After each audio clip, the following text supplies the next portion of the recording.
嘿，欢迎收听华瑞投影观点。大家好，很高兴又来跟大家聊聊最新的市场动态。今天我们要来解读由 Nomura 撰写的这份报告，带你一起看懂2026年5月，也就是现在正在发生的产能大挪移，还有技术军备竞赛。这可是攸关你未来3年资本布局的关键哦。没错，其实这份报告点出了一个蛮残酷的现实啦，就是如果你现在只有盯着单月的销量数字看，那你大概会彻底错过未来3年汽车产业最大的转型风险。对，还有背后的红利分配区嘛。那我们就直接从这份报告里提到的日本市场防御战略看起好了。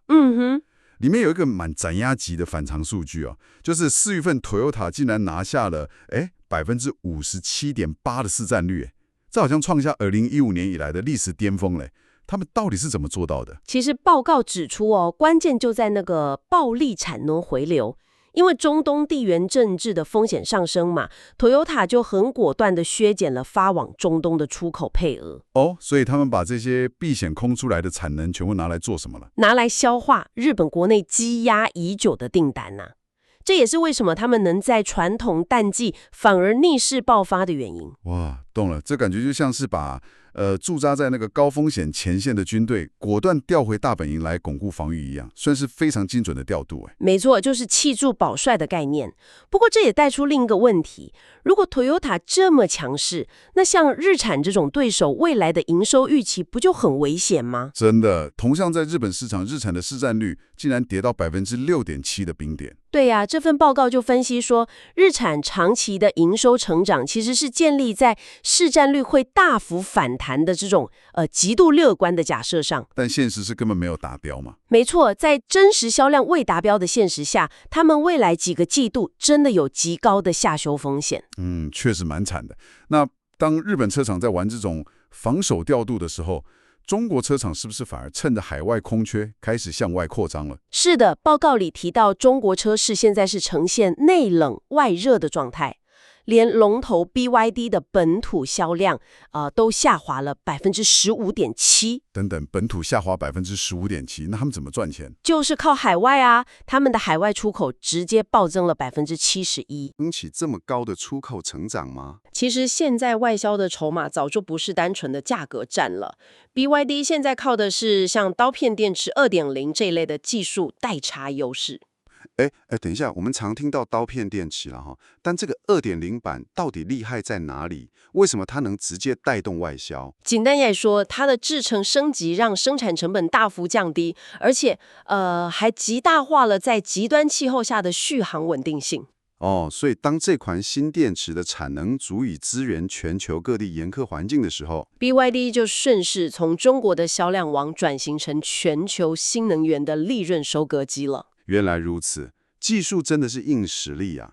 不过说到技术跟品牌，这份报告也有提到造车新势力的 Zeekr 表现蛮强悍的，还有那个跨界来的小米汽车，单月竟然卖破3万台对，3万台这个数字真的很惊人。可是我有点怀疑啦，这会不会只是新品牌的蜜月期啊？这真的代表传统车厂的品牌护城河已经被打破了吗？其实这正是这份报告警告传统车厂的核心哦。现在大型 SUV 市场早就陷入红海了。过去传统车厂很喜欢用那种大型旗舰车来强行定义品牌价值，但这套策略现在正在失效。所以大家不买单了。对啊，你看像 NIO 能维持高阶用户的粘着度，靠的是换电服务带来的补能平权。补能平权，你的意思是说，充电变得跟以前传统加油一样快速方便，大家就没有里程焦虑了吗？完全正确，未来的竞争关键就是这种技术带来的体验溢价。传统品牌如果光靠一个历史悠久的标志，说真的已经无法支撑那么高的售价了。确实，既然技术体验是关键，那硬体成本的革命绝对是背后最大的推手吧。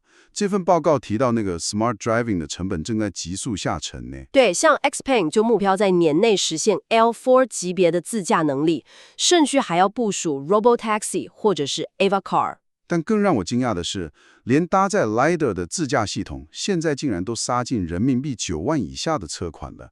这到底是怎么办到的啊？这里的降价魔法啊，其实在于一个叫 SPAD-SoC 的晶片。哎，帮我们听众翻译一下，这个 SPAD SoC 到底是什么神奇晶片？为什么能让高科技彻底平民化？其实你可以把它想象成，把过去光学雷达里头那一堆很庞大、很昂贵的独立感测器，还有运算元件，全部微缩整合到单一晶片上。哦，所以体积变小，良率变高，成本自然就直线下降了。没错，这也是 Nomura 在报告中特别强调的。